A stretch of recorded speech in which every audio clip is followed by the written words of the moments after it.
골로새서 4장 2절부터 6절까지 말씀입니다.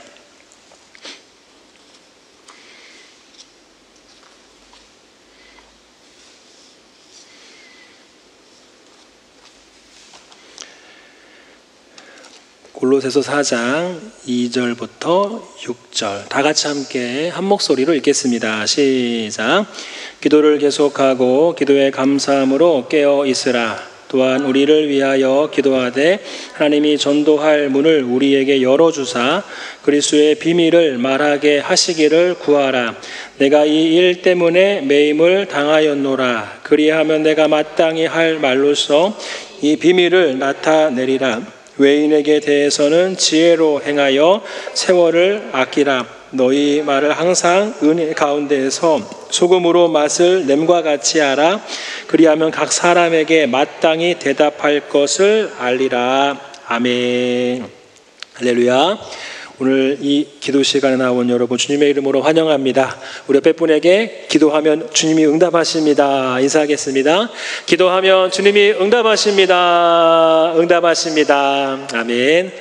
함께 우리가 기도 제목 같이 공동 기도 제목 주님 앞에 올려드리고 또 개인 기도 제목 다 여러 가지 기도 제목이 있으신 줄 압니다. 우리 가정을 위해 자녀를 위해서 또 계속해서 사역을 위해서 또 태신자들을 위해서 개인적으로 기도할 때 주님이 선하게 응답하실 줄 믿습니다. 믿음으로 간구할 때 그 기도의 내용들이 땅으로 떨어지지 않으며 다 주님께서 귀담아 들으시고 하나님의 때에 반드시 응답하실 줄 믿습니다. 아멘.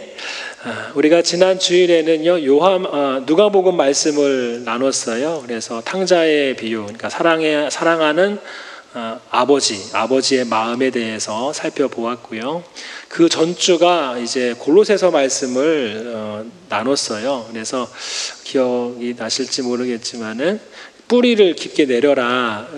그런 내용으로 제가 지지난 주일날 골로새서 말씀을 가지고 설교를 했거든요. 기억하시죠? 뿌리를 내려라, 깊게 내려라 하면서 굉장히 어떻게 보면 바울이 굉장히 역설적인 설교를 한 거예요. 골로새서가 편지잖아요.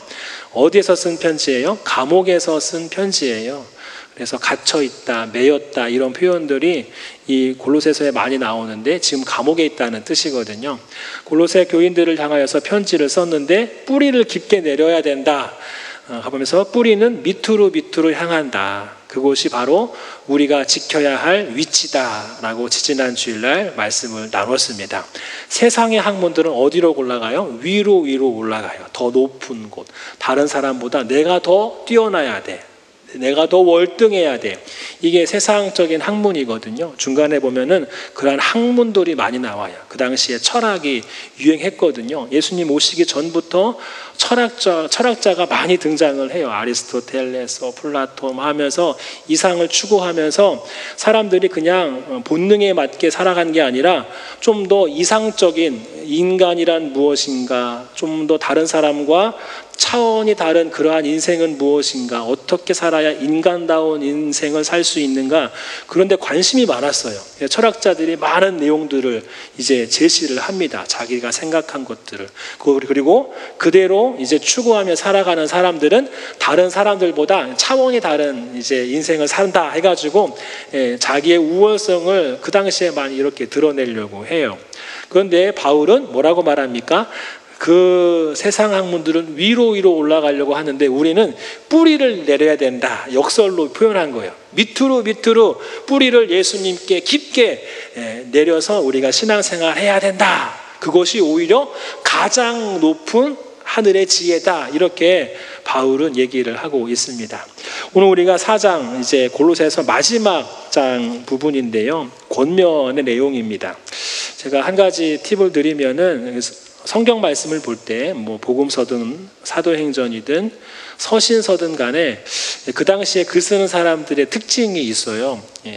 해당되는 경우도 있고 해당되지 않는 경우도 있는데 성경 말씀 볼 때 골로새서 딱 보면은 이게 무슨 내용을 하고 있나, 우리가 뭐 한 절 두 절에 꽂혀가지고 그 말씀만 붙들고 뭐 기도하는 것도 중요하긴 하지만은 전체의 내용도 중요하잖아요. 그 당시에 사람들은요 앞부분에 중요한 내용을 이제 딱 제시를 합니다. 앞부분. 그리고 마지막에 앞부분에 했던 중요한 내용들을 마지막에 한 번 더 다루어요. 그러니까 서신서 같은 거 볼 때는 1장과 마지막 장을 이렇게 비교하면서 보면은 지금 바울이 뭘 강조하고 있구나 이런 것들을 좀 볼 수 있거든요. 골로새서도 그렇고 이제 고린도전서도 그렇고 갈라디아서도 그렇고 그리고 빌립보서도 그렇고 보면은요 1장과 마지막 장 2장도 될 수 있고 마지막 장 정장도 될 수 있지만은 앞부분과 끝부분을 잘 이렇게 비교하면은 무엇을 이 사람이 이 바울이 강조하는지를 알 수 있어요. 그리고 하나님은 이 바울을 통해서 이 골로새서를 통해서 지금 현재 우리 성도들을 향하여서 이런 메시지를 전하고 있구나 발견할 수 있거든요. 오늘 우리가 4장 마지막 장을 우리가 읽었잖아요. 근데 이 마지막 장의 내용이 사실 1장에도 비슷한 부분들이 나와요. 일단은 먼저 4장 보면은요 뭐라고 말합니까? 기도해라 그거예요. 2절에 보니까 4장 2절에 기도 계속해라. 그렇죠? 감사함으로 기도해라. 기도로 깨어있으라. 이 내용이에요. 근데 바울이 얘기하고 싶은 거는 기도해라. 이것도 중요하지만은 기도하는 가운데에 기도 제목을 요청하고 있는 거예요. 항상 기도하는데 기도할 때마다 나를 위해서 기도해줘라. 우리를 위해서 기도해줘라 하는 거예요. 그게 3절입니다. 같이 읽겠습니다. 시작. 우리를 위하여 기도하되 하나님이 전도할 문을 우리에게 열어주사 그리스도의 비밀을 말하게 하시기를 구하라. 내가 이 일 때문에 매임을 당하였노라. 아멘. 하면서 기도해라. 감사로 기도해라. 기도로 깨어있으라. 그리고 그 기도할 때에 나를 위해서 기도해줘라. 그 기도 제목이 뭐예요? 전도할 문을 우리에게 열어주도록 하나님 앞에 간구해라. 이렇게 얘기하는 거예요. 지금 바울은 어디에 있어요? 감옥에 있어요. 3절 맨 마지막에도 이 일 때문에 매임을 당했다. 지금 감옥에 갇혔다. 복음 전하다가 내가 갇혀 있어. 그렇지만은 바울은 계속해서 전도의 문이 열려지도록 하나님 앞에 간구해줘. 이렇게 기도 요청을 하고 있어요. 여러분, 내가 만약에 감옥에 있다라고 한다면 우리는 어떻게 할까요? 감옥에서 좀 나가도록 해줘. 이렇게 기도 요청을 하겠죠. 또 한 가지는 감옥에 갇혀 있으니까 여러분, 감옥에 갇혀 있는 상태에서 전도를 할 수 있습니까? 없죠. 움직일 수 없으니까 전도 여행도 갈 수 없고 사람 만나는 것도 거의 제한적이니까 할 수 없잖아요. 우리는 그렇게 생각을 한단 말이에요. 환경을 보는 거죠. 나는 지금 감옥에 갇혀 있으니까 아무것도 할 수 없어. 제한된 공간에서, 몇 평 안 되는 공간에서 이제 갇혀 있으니까 나는 이런저런 활동을 할 수 없어. 그렇지만은 바울은 뭐라고 하는 거예요? 전도의 문이 열려지도록 기도 요청을 하고 있어요. 쉽게 말하면 바울에게 있어서 이 감옥이라고 하는 공간은 전도의 문을 막을 만한 그러한 환경은 아니라는 거예요. 몰라요. 지금은 감옥에 있으면 사람 만나는 게 제한되어 있긴 하죠. 물론 면회라는 것이 있긴 한데 그 당시는 면회가 좀 약간 자유로운 그러한 상황이었다라고 하기는 해요. 누군가를 만나면 요청을 하면은 이제 만날 수 있고, 그리고 병사들도 만날 수 있고. 그러니까 바울은 감옥에 있어도 사람을 만날 수 있으니까 그 안에서 감옥이라고 하는 제한된 공간 안에 있기 때문에 하나님의 일들을 감당할 수 없어. 이렇게 전제하지 않고 이 공간 안에서도 전도의 문이 열리도록 너희가 나를 위해서 기도해줘 요청을 하고 있다는 거예요. 그러면서 골로새서 전체에서 바울이 얘기하는 거는 하나님의 비밀이 이제 드러났다 그거예요. 1장에 보면 그 얘기예요. 1장에 보면은 보지 않으셔도 돼요. 1장에는 예수님의 그 비밀스러운 복음이 쫙 열렸다 이 내용이거든요. 그 예수님의 그 놀라운 은혜의 복음이 비밀인데 그 비밀은 감춰져 있는 거잖아요. 그것이 활짝 열려서 너와 골로새 교인들 너와 내가 예수님을 믿게 되었고 하나님의 자녀가 되었고 저 영원한 천국을 소망하게 되었고 그러한 자가 됐다라는 거예요. 그러면서 이제 하나님의 그 비밀스러운 복음이 우리에게 열렸는데 오늘은 어떤 걸 얘기하는 거예요? 3절 말씀에 전도할 문을 우리에게 열어주사 그리스도의 비밀을 말하게 하시기를 구하라, 이렇게 요청하고 있어요. 여기서 비밀도 나오죠. 그러니까 1장에도 비밀 내용 나오고 마지막 장에도 비밀 내용 나와요. 그러니까 바울은 골로새서를 통해서 하고 싶은 말은 뭐냐면은 그 비밀이 우리에게 열려졌다. 그리고 그 비밀은 다른 사람에게 우리를 통해서 열려져야 한다. 이 내용을 이 편지를 통해서 하고 싶은 거예요. 내가 감옥에 있다라고 해서 너희들 주눅 들지 마. 내가 감옥에 갇혀 있어. 복음 전하다가 갇힌 것 맞지만은 하나님의 일, 복음이 전달되는 그 전도의 문은 내가 열고 닫는 게 아니야. 내 힘으로 열고 닫는 게 아니야. 하나님이 열어주시면 열리는 거고 닫으시면 닫는 거야. 그래서 바울은 마지막에 기도 요청을 하는 거예요. 그 비밀의 전도의 문은 누가 여실 수 있기 때문에? 하나님이 여실 수 있기 때문에 그런 거예요. 그렇기 때문에 오늘 우리가 또 이 부분을 놓고 주님 앞에 간구해야 할 줄 믿습니다. 우리가 태신자들이 있어요. 만나고 초청합니다. 그런데 그들이 마음 문을 쉽게 열지 않아요. 이거 당연한 거예요. 여러분들 집에 있으면은 누가 이렇게 모르는 사람들이 초인종 띵동 눌러요. 올 사람이 없는데 누군가 거기 이렇게 조그만 그 렌즈 있잖아요. 이렇게 얼굴도 몰라요. 뭔가 이렇게 이상한 뭐 판촉이라던가 아니면 다른 이단 뭐 종교 같고 해가지고 막 온 것 같아요. 의심이 들죠. 의심이 들어요. 그럼 어떻게 합니까? 누구세요? 얘기합니까? 요즘은 잘 얘기도 안 해요. 조용히 있어요. 갈 때까지 기다려요. 갈 때까지 기다려요. 문을 열어줘요? 안 열어줘. 잘 안 열어줘요. 이렇게 잘 안 열어준단 말이에요. 이게 쉽게 안 열어줘요. 우리 권사님, 집사님들도 그렇잖아요. 그렇죠? 쉽게 안 열어줘요. 의심이 되는 사람은 쉽게 안 열어줘요. 옛날 7, 80년대에는 뭐 쉽게 열어줬단 말이에요. 뭐 저기 후진국 같은 데 가서 전도하면은요, 잘 열어줘요. 그나마. 근데 이제 조금 이제 경제가 발달하고 뭐 이런 사회가 발달하면은요, 문 잘 안 열어줘요. 되게 사람들이 굉장히 차가워져요. 냉철해지고 이성적으로 판단하고 잘 안 열어줘요. 의심이 들죠. 우리도 그렇게 누가 모르는 사람이 와서 뭔가 이렇게 대화를 걸면은 의심부터 하잖아요. 문을 안 열어. 마음의 눈을 안 열어줘요. 우리 태신자들이 우리가 초청하는 거, 마음 문을 열지 않는 거, 당연한 거예요. 당연한 거예요. 야, 교회 가자. 의심의 눈초리로 우리를 보잖아요. 모태신앙이신 분들은 뭐 잘 모르시겠지만은 저처럼 중간에 예수님을 믿는 경우는 이거 굉장히 힘들었거든요. 어디까지가 진짜일까? 왜 나를 교회로 오라고 하지? 나한테 요구하는 건 뭘까? 이거 이러다가 손해보는 거 아니야? 이런 막 생각, 막 별의별 생각 다 듣고 인맥 때문에 그냥 인간 관계 때문에 왔어요. 교회 와가지고 이제 그 안에서 은혜 받고 예수님 믿게 된 건데, 이게 태신자들, 예수님을 알지 못하는 사람들의 마음의 문이에요. 쉽게 안 열어줘요. 근데 우리가 생각할 때 이러한 전도가 되지 않을 것 같은 그러한 상황, 저 사람은 전도해도 안 돼.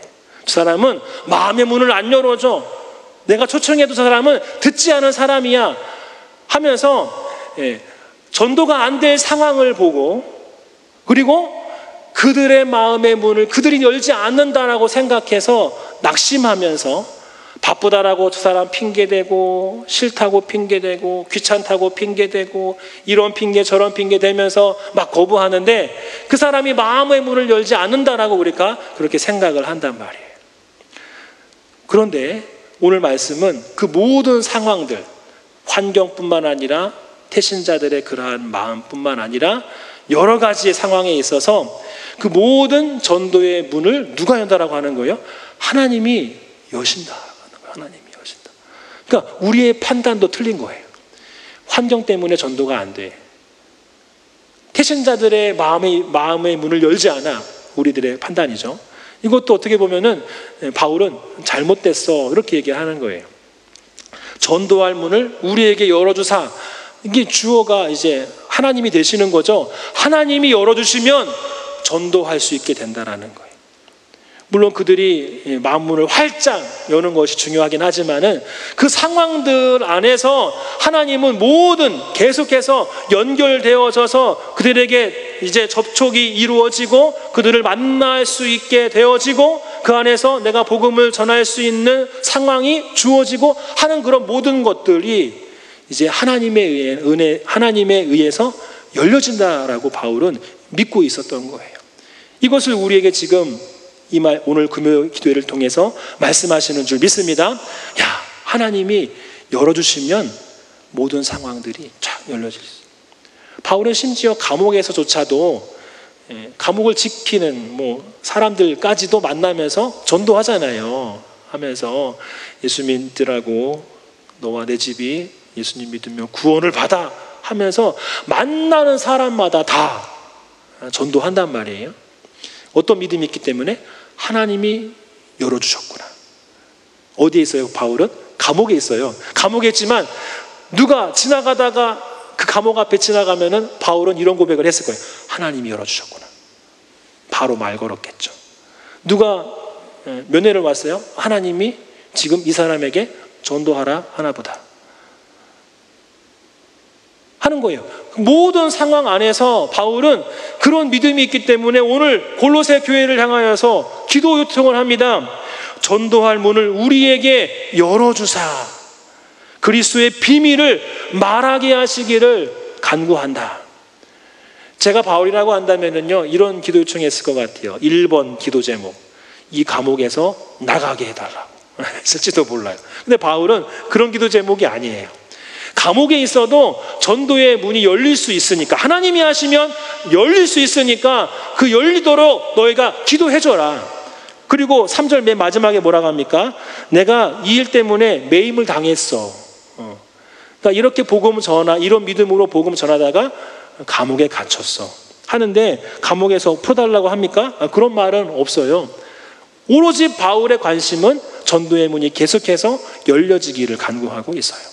태신자들이 초청에 응하지 않았다더라도 우리는 하나님 전도의 문이 계속 열려지게 해주십시오. 열어주십시오. 그들과 또 만날 수 있도록, 대화할 수 있도록, 또 대화하는 가운데 복음 전하며 초청할 수 있도록 주님 열어주십시오. 네. 어느 순간 그렇게 기도하다 보면은 태신자들이 이렇게 무르익게 되는 순간이 올지도 몰라요.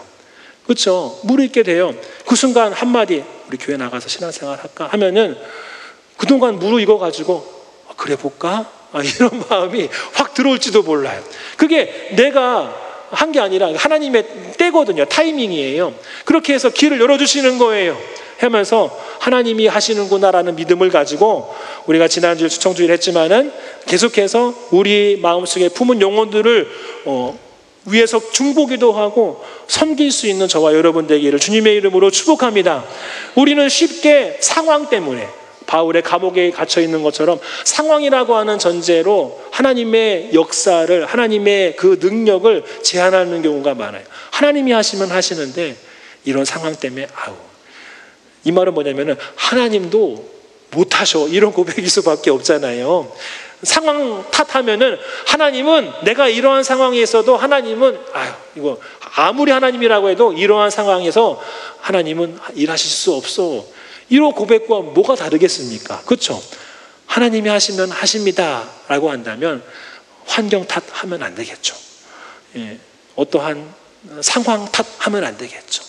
어떠한 처지 탓하면 안 되겠죠. 그런 거예요. 오늘 이러한 믿음을 다시 한번 주님 앞에 고백하면서 이거는 사실 믿음의 고백이거든요. 하나님이 하신다는 거 믿어지게 해주십시오.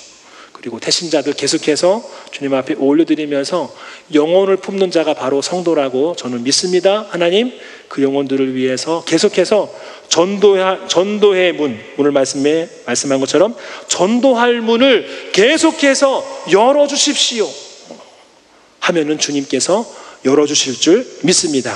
4절 말씀 같이 읽겠습니다. 시작. 그리하면 내가 마땅히 할 말로써 이 비밀을 나타내리라. 아멘. 계속 비밀 얘기하고 있어요. 이 비밀이 어떤 비밀이에요? 1장에서 이미 우리에게 드러난 비밀이에요. 비밀이죠. 비밀은요, 알고 싶어 할 거예요. 야, 이거 놀라운 거야. 아무한테나 안 알려줘. 감춰진 게 비밀이잖아요. 근데 그 비밀을 전도할 상황, 문이 활짝 열리는 가운데 비밀이 그들에게 흘러가는 거예요. 예수님 믿으면 영원한 생명을 얻는다. 오직 예수님만이 구원의 주님이시다. 그분을 영접해야 영생을 얻는다. 그분을 영접할 때 목마르지 않는다. 이러한 비밀스러운 얘기를 하나님은 우리의 입술을 통해서 우리 주변에게 흘러가기를 원하시는 줄 믿습니다. 우리 5절도 같이 읽겠습니다. 시작. 외인에게 대해서는 지혜로 행하여 세월을 아끼라. 6절 시작. 너희 말을 항상 은혜 가운데에서 소금으로 맛을 냄과 같이 하라. 그리하면 각 사람에게 마땅히 대답할 것을 알리라. 아멘. 이게 능동적인 어떠한 신앙의 상황을, 삶을 보여주고 있는 거예요. 하나님이 전도할 문을 열어주실 줄 믿습니다 하고 가만히 있으라는 게 아니라 어떻게 하라는 거예요? 외인에 대해서는 지혜로 행하며 세월을 아끼라. 가만히 기다리는 거는 사실 세월을 허비하는 거예요. 그렇죠? 하나님께서 하실 줄 믿습니다. 믿음의 고백이 있으면 이제 어떻게 해야 되는 거예요? 한 번 더 찾아가고 만나고 그들을 위해서 중보기도 하고 그리고 안부전화 한 번 더 하고 하는 거잖아요. 그렇죠? 전도의 문을 열어주실 줄 믿습니다. 하나님이 뭐 계획 있으시면은 지나가다 만나게 하시겠지 하면은 10번 지나가면 뭐 한 번 만날만 할까 모르겠어요. 못 만날지도 몰라요. 그렇게 하는 게 아니라 가장 지혜로운 건 뭐예요? 찾아가는 거죠. 찾아가면은요, 10번 찾아가면은요, 8번, 9번 만날 수 있어요. 근데 뒷짐지고 하나님이 열어주십니다. 하나님이 열어주실 줄 믿습니다. 가만히 있으면은요, 100번 그렇게 믿고 백날을 해도요, 2번, 3번 만날까 합니다. 그런 믿음을 얘기하는 게 아니라 적극적인 믿음을 얘기하는 거예요. 외인에 대해서는 지혜로 행하라. 세월을 아끼라. 세월을 허비하지 말아라. 그리고 6절에 너희 말을 항상 은혜 가운데 소금으로 맛을 냄과 같이 하라. 말 조심하라 그거예요. 평상시에. 왜요? 나중에 그것이 전도의 문을 막을 수 있거든요. 그러니까 전도의 문이 하나님께서 언제 열어주실지 모르니까 항상 우리는 준비되어 있어야 한다. 그거예요. 평상시에 내가 누가 안 본다라고 해서 주변에 저 멀리 있다라고 해서 툭툭 던지는 그러한 말, 소금 치는 말이 아니라 상처를 주는 말, 톡 쏘는 그러한 말을 내가 막 내뱉고 다닌다라고 한번 상상해 보세요. 근데 지나가다가 그 모습을 누가 봤어요. 나중에 하나님이 전도의 문을 열어주셨어요.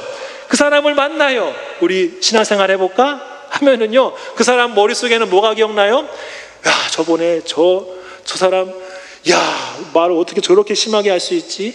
뭐 아산만교회, 뭐 안무계, 뭐 성도라고 하는데, 야, 이런 생각이 들면서 우리가 아무리 그들에게 다가간다 한들 그들이 우리에게 마음의 문을 열어주겠습니까? 하나님이 전도의 문을 열어주시는 그 기회를 우리가 차버리면 안 된다라는 거예요. 항상 우리는 준비되어져 있어야 된다. 말 조심, 행동 조심, 할 수 있으면 표정까지도 항상 웃는 상으로 이렇게 지내시면 좋을 것 같아요. 그래서 누가 오더라도 쉽게 다가올 수 있는 그러한 웃상이라고 하죠. 웃상. 그 얼굴, 웃는 얼굴로 항상 지내시면은요, 그것이 어떻게 보면은 세월을 아끼는 신앙인의 모습일 수 있어요. 항상 그렇게 은혜 가운데 소금으로 맛을 냄과 같이 말하라. 그리하면 각 사람에게 마땅히 대답할 것을 알리라. 기회가 주어진다는 거죠. 하나님이 그러한 성도를 통해서 전도의 문을 여시고 지금도 하나님은 그 비밀스러운 얘기를 지금도 들춰내시면서 구원받을 백성들을 지금 찾고 계시는 줄 믿습니다. 남은 2025년도 이러한 믿음을 가지고 나아가기를 소망합니다. 그리고 우리 가정도 그렇게 쓰임받기를 원합니다. 우리 가정 때문에 주변의 가족들도 예수 믿지 않는 가정들이 저기는 정말 교회 다니네. 나도 교회 다니면 저 집안처럼 저렇게 지낼 수 있을까? 그런 마음이 드는, 실제로 저도 그런 주변에서 그런 얘기를 하는 분들을 봤거든요. 우리 가정을 향해서 하는 말은 아니고 주변에 있는 예수님 믿는 가정을 보니까 너무 화목해 보이는 거예요. 그분 예수님 믿지 않아요? 그래서 나도 한번 예수님 믿어볼까? 교회 한번 나가볼까? 그런 생각을 했대요. 장례할 때도 그렇고, 장례하는 모습 볼 때도 그렇고, 우리 어른 공경하는 모습 보면서 야, 예수 믿는 사람은 뭔가 다르긴 다르더라, 이렇게 얘기하는 분도 실제로 봤어요. 예수님 안 믿는 사람인데 그들이 그렇게 얘기한단 말이에요. 하나님은 그런 사람을 통해서 일하시는데 우리 가정이 또 그런 가정 되기를 바랍니다. 주변에 있는 예수님 믿지 않은 가정이 우리 가정 보면서 야, 정말 아름다운 가정이다, 우리 교회도 그런 교회가 되기를 바랍니다. 2025년도 남은 기간 동안에 더욱더 이 부분을 놓고 기도하면서 영혼을 바라보면서 전도할 문을 열어주셔서 주님 앞에 간구할 수 있는 이 시간 되기를 바랍니다. 태신자 전도 초청했는데 안 와서 끝났다, 끝, 올해는 끝, 이게 아니라 매주마다 매일마다 우리 마음속에 품고 기도해야 할 대상은 바로 주님께서 원하시는 영혼이라는 거 꼭 기억하시기 바랍니다.